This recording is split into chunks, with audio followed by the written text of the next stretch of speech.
Okay.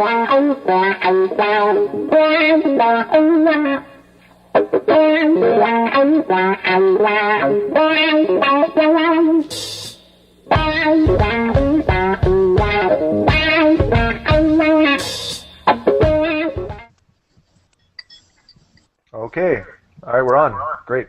So everyone, welcome to the podcast here. This is the very first one we've ever done. It's something we've been talking about for doing for a while, and finally got around to it. Um, we're just going to do some quick introductions. I think of everyone that's here. I'll start just because whatever. So my name's Ahmed Sharani. I train out of Sisu in Guelph. Currently a purple belt under Rob Veltman. I've been training for a little over 4.5 years now, and we hope to cover a vast array of topics ranging from training to crazy stories to whatever. So I'll let the rest of the guys introduce themselves really quick. So whoever wants to jump on. Adam, go ahead. Yep, Adam Cousins. I'm a blue belt under Steve Poulin at the Submission Academy in London, Ontario, our Drysdale affiliate. Been training for just over 2 years now. Yeah, so basically I started training in 2008, but I could just give a whole story, but I'll just cut it short. I've trained for about 4 years, first under Rob Veltman at Sisu Jiu-Jitsu in Guelph, and then I guess now, today was my first day, I guess, of training with Kurt Osiander in San Francisco, California. I think I said I'm a purple belt already. And Jordan, who doesn't have a mic, who doesn't have a camera right now. So it's a pretty broke system here.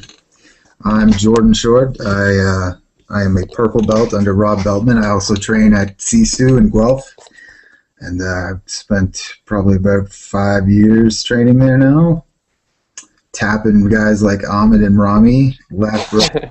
I can't remember the last time you tapped me. I mean, I'm just saying, like, it's... Oh, wait, hold on. No, you do toe holds and shit. Fuck you. Okay, never mind. Every time I've entered 50-50 with Jordan, he just, heel hooks me or some, foot lock or... No, okay, well, you know what? That's a good point. And I have a problem with that with some people at my gym. I've never heel hooked Rami. No. Okay, no, I understand that, but... You don't heel hook, but you... No. But okay, what about this though? How do you guys feel about moves where they're clearly illegal for your belt level, right? So if you're a purple belt, I mean purples and blues and whites, I believe, don't they all do the same? They follow the same rules? So straight ankles are illegal at white. Then at blue you get wrist locks. I feel like you should know this as a ref. Yeah, I'm a referee. I should get that. One of us here is an IBJJF certified ref, and it's not me. well, whatever. Anyway, the point is whatever. I don't care about the money. Well, how do you feel about that? Like, let's say you're just rolling with, let's say, a blue belt, and you get a knee barred. Like, I'm like, whatever, man. I'm not even training for that. What do you guys think about that? I don't know. I don't. For me, it's like as long as both people are cool with it. I just got my blue, but I'll roll with my instructor. I'll roll for knee bars, stuff like that. I don't want to start learning knee bars when I hit my brown belt. I want to learn them now, right? I may not use them in competition, but I want to start learning that stuff now. So the only thing that's a total dick move is when both people aren't on the same page, right? And then you throw on like a calf slicer or something like that, right? As long as both people are cool with it, I don't see a problem with it. I honestly think the only thing that really bothers me in in terms of moves that are illegal are heel hooks specifically, because there's no belt level that's allowed, and my knee, every time somebody puts a heel hook on me, my knee gets fucked for a week at least. And it can be as light as you want to go, but it just gets destroyed. And that's the only move I hate. Otherwise, I really don't care. Knee bars, whatever the fuck. I don't really have a problem with guys doing things like knee bars as long as they have a little bit more experience. I don't want guys trying to throw something on that they don't know how to do in the first place. Just sort of improvising, and that's how people's knees get blown out. Well, I mean, I had a white belt try to fucking knee bar me not too long ago, and I made it my goal to really fuck him up. I don't know why. The humble purple belt. No, no, I'm just saying, like, what are you doing? Like he was like a beginner, and he's rolling for my knee, and he's doing it wrong and trying to hurt me and shit. And I don't know, like, no, I see your point. I don't want to be a brown belt and having to learn them because, believe me, that's where I'm headed. You know what I mean? Like, I'm gonna be that guy who just gets knee barred everywhere. But no, no, I suppose you're right. And like Adam, you're saying you roll with your instructor and you go with him. That's cool because yeah, my instructor does everything to me too. Well, I think suppose the there's other thing too, you know, if you want to talk about how people get injured, I think a lot of times people get injured because they don't know, like they don't know how to defend a straight ankle lock, or maybe they don't know how to defend a knee bar. They may not even know that they're in trouble with a knee bar, right? So people don't tap. I mean, like that's the thing is I think it's important to train those things because I think it's important to understand how to defend those things. No, that's a good point. They do say that the moment that it hurts is usually when it's too late, I suppose. So Especially with all the stuff from the ball, like the waist, everything from the waist down. It's like it's usually if you don't train them, you're probably going to be get hurt. I don't know. I mean, it's good to know too. I mean, if you're training at other club, you maybe don't do leg box and things like that. But if you go to another club and they're doing that type of thing, it's good to be prepared. oh, you talk. Sorry, because you broke up a little bit there. So what you're saying is when you train at other clubs? Yeah, no, no, I understand that. I've heard people saying when they go down to the States, I don't think it's like that at Helps when I was there, but I know others. I know Drysdale apparently, like your school, Eric, actually down in LA or whatever. Is it LA or That's the only Vegas? thing with House is They that they allow it. Kurt hates he hates a lot of the like leg lock stuff. And I think he said something like a lion doesn't attack a gazelle by the ankle, it attacks it by the neck, See, which I that's classic. like. But That's yeah, classic Kurt shit right there. I can see him yeah, saying that. That's amazing. Um, what was I gonna say? Yeah, like I was saying at Drysdale, because one of our teammates went down to train with Drysdale and Forrest Griffin, who's I believe a black belt under him, Yeah. saying that yeah, he goes they're slapping heel hooks on each other like left, right, and center. Oh yeah, yeah. Like if you play 50-50 with Drysdale, you're gonna get like a toe hold or heel hook or something like that. does Drysdale Um, fight MMA though? Yeah, oh yeah. Yeah, the well, other, then if that's the case, like if you're fighting MMA and you're training, like I don't like even if you're a white belt and you're like training and fighting MMA, I think it's different because heel hooks are there. Look at what's his name, Palhares or whatever the hell his name is. The guy who he's like, yeah, like you have to defend that stuff and you have to train with it. But I don't but the know. other thing too in training is like, you know, if somebody grabs a heel hook, like as soon as they get the grip, I'm just gonna tap. Like it's just training. Yeah, yeah. The other thing too, the other point, like you know, I keep coming back to knee bars, but like look at Grappler's Quest. Knee bars are illegal at white belt in Grappler's Quest, right? And, So and, again, and amongst teenagers too. yeah, right. So it's like, you know, at the very least, you know, it's like the discussion Ahmed that you and I were having about like Barambolas and stuff like that. I don't play that, but you need to know it because you need to know how to defend against it, right? Even if it's not part of your game, it's going to be part of somebody else's game. Yeah, no, yeah, I hear Grappling, they do their tournaments are purple and brown combined, right? So, like, you're going to be going by brown belt rules in those tournaments, right?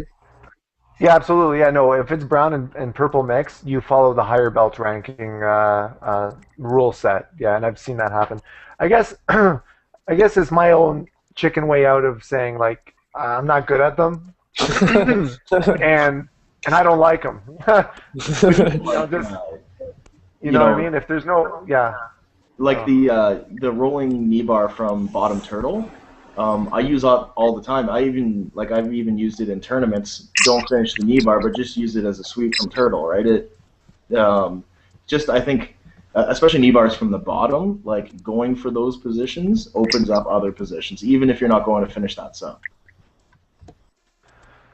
no, no, that's another good point. All right, so okay, you guys all proved me wrong.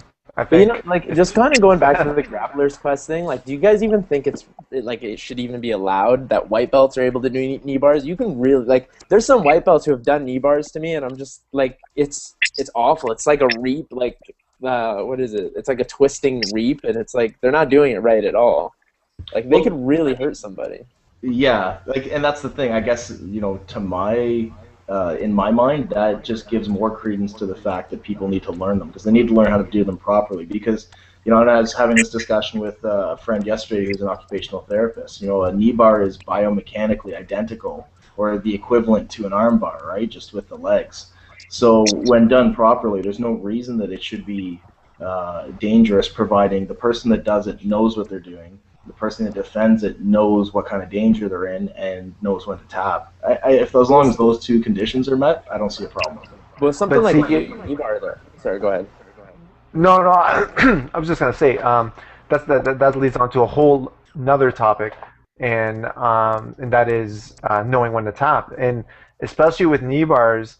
I mean, I don't care what anyone says. Everyone's got a bit of ego. I know everyone says keep the ego at the door and tap so you can play another day. And I agree with that. Don't get me wrong. But there's sometimes there's something about a knee bar where it's like that's when you really just got caught.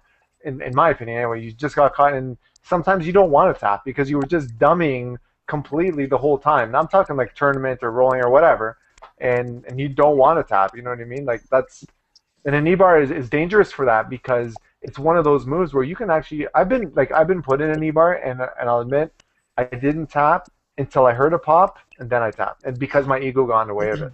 Adam, who was it you said? Excuse me. Who was it you said that or you were discussing it with that they're biomechanically the same? I'm just curious. Do you know Sen Poon Lim? He's I don't, but belt trains at the London BJJ. Like, was he like? What Yeah, was his he's a small Asian guy, right? Yeah, sounds awesome. Okay.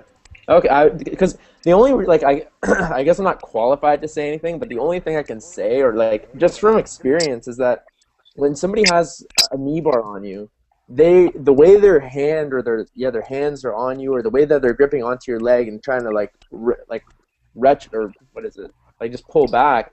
I feel like it's a little different than on an arm because with the leg you can slightly even twist it if you're doing something wrong or if you fell on it the wrong way, and that causes that twisting motion that can really mess. I know what you mean. Yeah, that's a good point. Whereas with an arm, it just kind of like twists, and there's nothing wrong with it at all. Yeah, you've got a different range of motion for sure in the leg, and the other thing too is that the leg is a longer lever, right? So you can apply the person putting it on can apply more pressure more easily. So I can appreciate that point. Yeah. I'm like, I know what you mean though. I feel like people should train them, I guess, at white belt. Just, I can understand why the IBJJF does ban them at white belt. Just for that point, I guess. Because by the time you're blue belt, you probably have a little more experience with them, or you should. And I guess they'd let you go with that. Well, I'm fucked then. Because you know what? I used to do knee bars when I was a white belt, and I haven't done them since. I've never landed a knee bar in my life. I've never landed a knee bar. Not on a white belt. I can't. I don't know why. That's awesome. Yeah, Jordan, you've been quiet, man. Well, I'm now. Rami's out there trying to hit white belts with knee bars, and he can't. He's more trouble than these white belts. I can control it though. Oh shit. Okay. All right. No, that's good. Honestly, you know what? I didn't even plan to talk about that. It's just I don't know how it came up, and it was something that was Still, man, weighing on me. I think that you definitely should be learning knee bars, but I don't think they should be legal in tournament for white belts. That's different. Guys roll way harder when they go into get into a tournament situation. They don't roll the same way that they do in a club. Even like a at a club is different than a competition. Oh, 100%, like 1,000%, absolutely. Well, yeah. Go on. No, I'm done. I just want to say absolutely. Because it's so true. Because there's so many times like that Ascension. I won't say who it was, but the gold match at Ascension.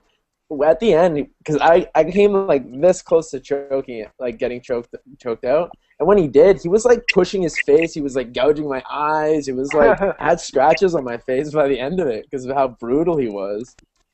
Yeah, that's true. Like I mean that's a whole other topic. Then yeah, all bets are off in tournaments. All bets. Yeah, like Yeah. I choke the face in the tournament. Like I don't know. I don't Yeah. care. However I No, get no, it. absolutely. That's the worst. That's the No, absolutely, absolute man. worst. Rear naked choke over the mouth. Well, you lift your chin up then. Like, Yeah. no, it's Yeah, you totally put your different. fingers in my choke, I'll break them. I don't care. It's just. I'll fucking break him, bro. Bro. I lift, bro. He totally lifts. He'll break your hand. No, you're right. Absolutely right. There's really like fight dirty too at competition, and they'll do stuff that they're not necessarily supposed to be doing or should be doing. You get caught up in sort of the adrenaline rush too, and just trying to catch stuff. You only have so much time, right? But like, I mean, there are certain people that are definitely more guilty of it than others. Well, you see it Oh, yeah, so much that- more that- with like yeah. if you go ahead. No, I was gonna say I've come to know who they are. I'm just saying. Go ahead. Well, not just that, but like as when you ref, like Adam, have you ref before?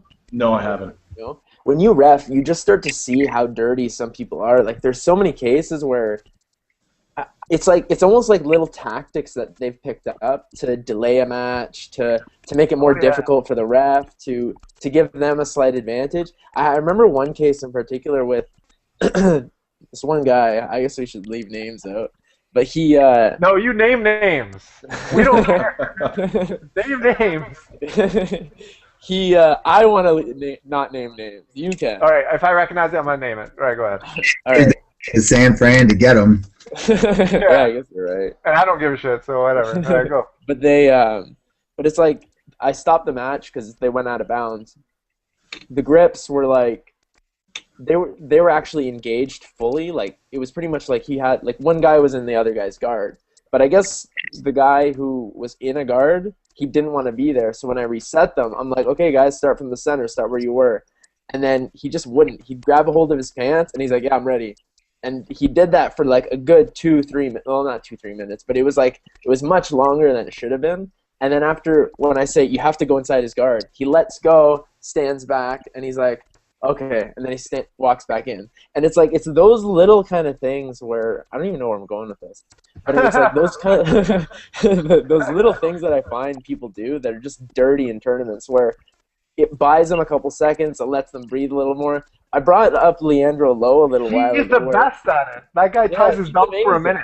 minute. Yeah, he'll stop it. It's fully tied. It's perfect. He'll undo the belt, sit down on the ground, tie it back up, untie it. It's like, I don't know.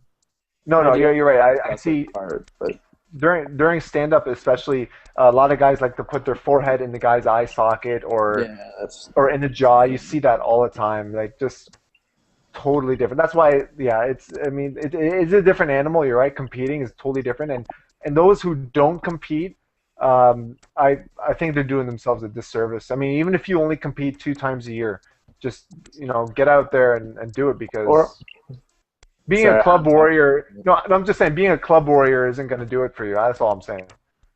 Man, I've had a match at a tournament one time, and a guy was working a collar choke from north-south, and just going crazy trying to get this choke, and just digging his knee into my face, and just grinding his knee in my face. My face is all ripped up after this. It was brutal, man. And like, it's one thing, like he had the choke, but like, Yeah.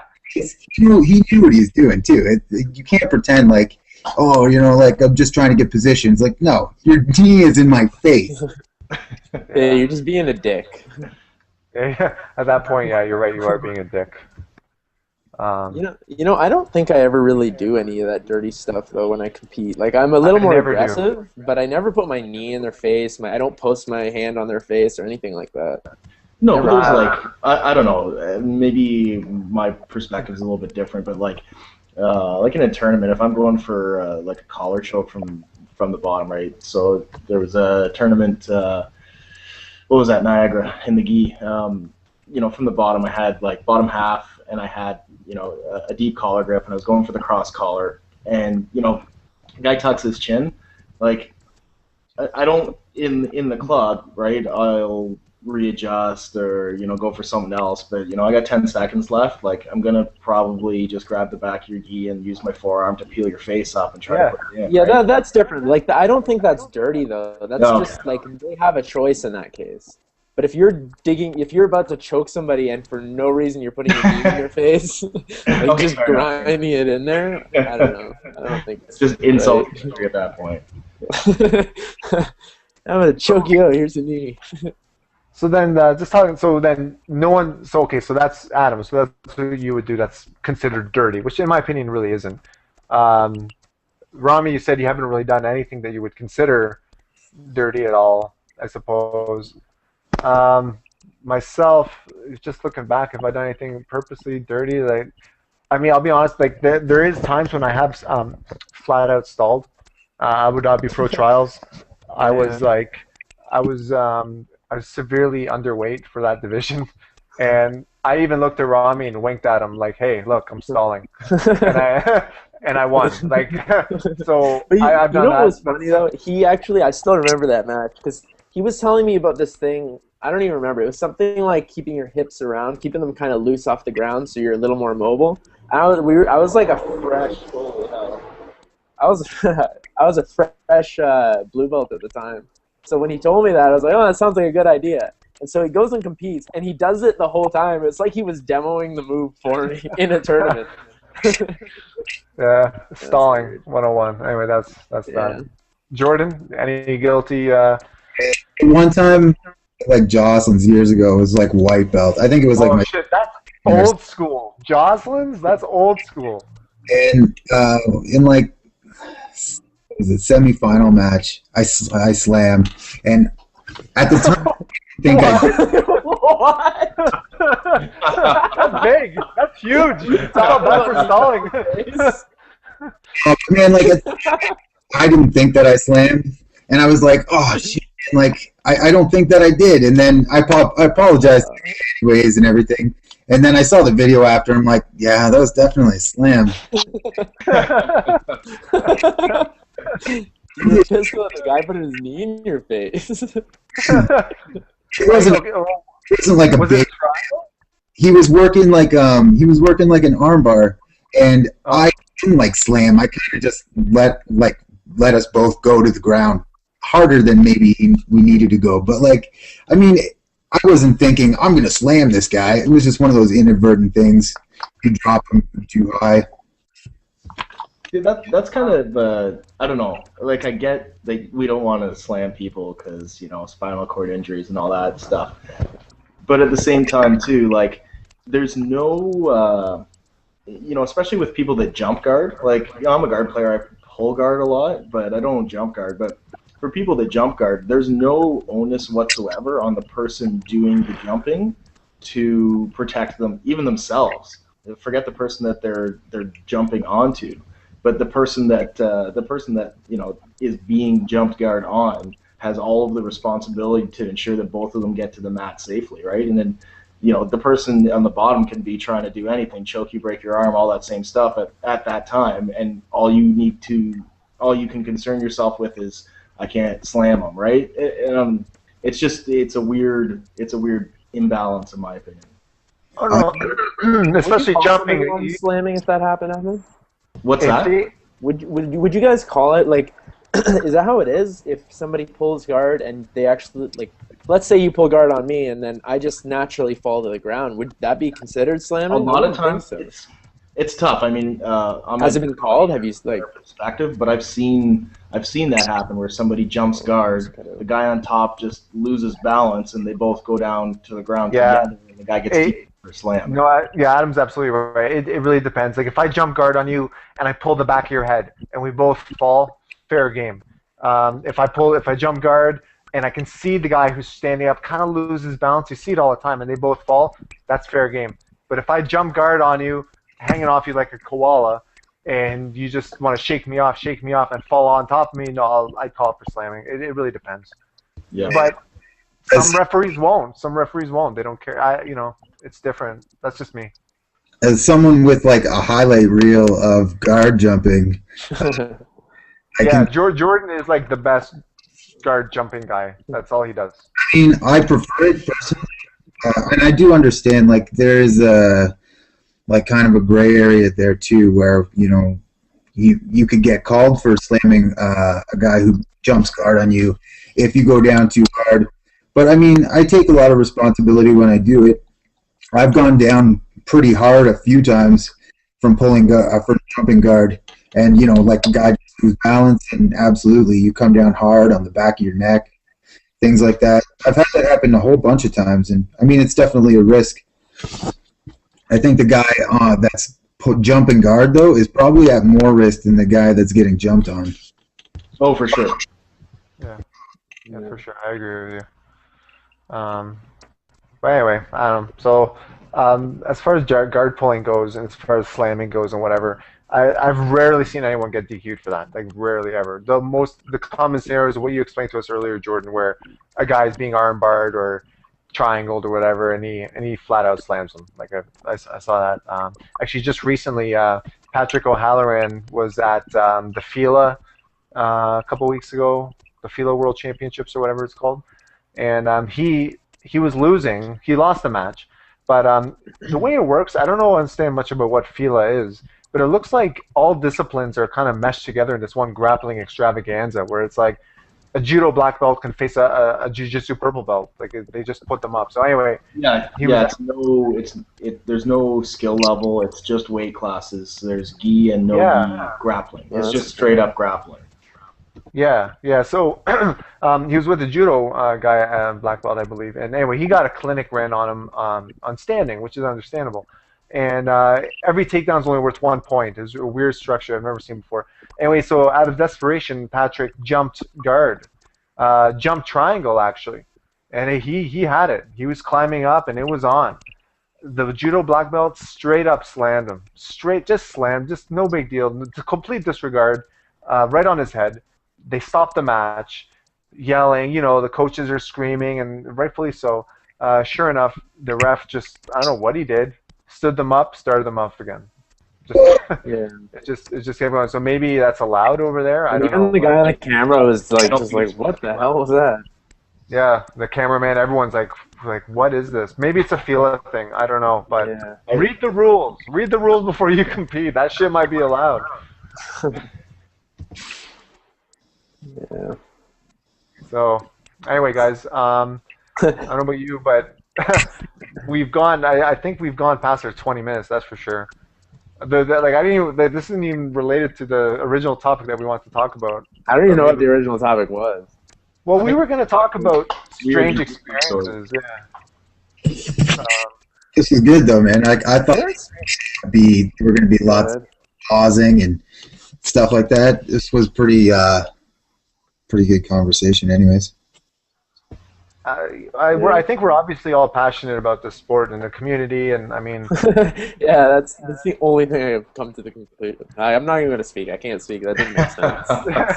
I will note that on at least 2 occasions, it did say there was 1 viewer, so we gave at least 2 people a mediocre show tonight. That's great, man. Okay. Well, hey, listen. Let's do this at the end. Like I said, I can edit this and whatever. But if you guys want to take a moment to shout out a sponsor, like if you're sponsored or anything like that, go ahead. Now you've got the floor. Adam, we'll start with you just because I see on my window you're the one on the far left. So go ahead. Okay. No, I just like to direct everybody to my blog, Juggling Jiu-Jitsu. It's jugglingjujitsu.com. So it's all about training, working full-time, having a family, lots of people in that type of situation or just other life commitments. So check it out, like it on Facebook. Obviously, shout out to the Submission Academy where I train, and to NeoJits, Carlos Rios as well. Awesome. I'll go next, and then Jordan and Rami. But no big shout-outs, really. ShiraniBros.com. I was like, I got nothing to say. ShiraniBros.com. We also kind of just do like a random blog. We've been doing it. Me and Rami have been doing it for a while until he left me and he went to San Francisco. So we're still traitor. Fuck that guy. But anyway, yeah. So there's that. Obviously, shout out to in Guelph if you're ever in the area. We train all the time, at least six days a week, and our trainings through it's random, whatever. Anyway, if you're in the area, stop by. Adam, that goes for you if you're ever in the area. If I'm ever in London, I'd love to stop by your school there as well. Absolutely. That's it. Go ahead, Jordan. Yeah, I got list of shout outs here, but I don't think we have enough time for that. Big shout out to all my fans. To the one person who came on to view this live. Next time you guys might get to see my face. I wish. I hope It would so. be an honor.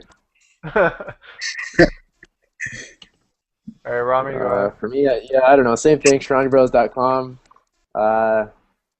That's it. VJ Penn at exit.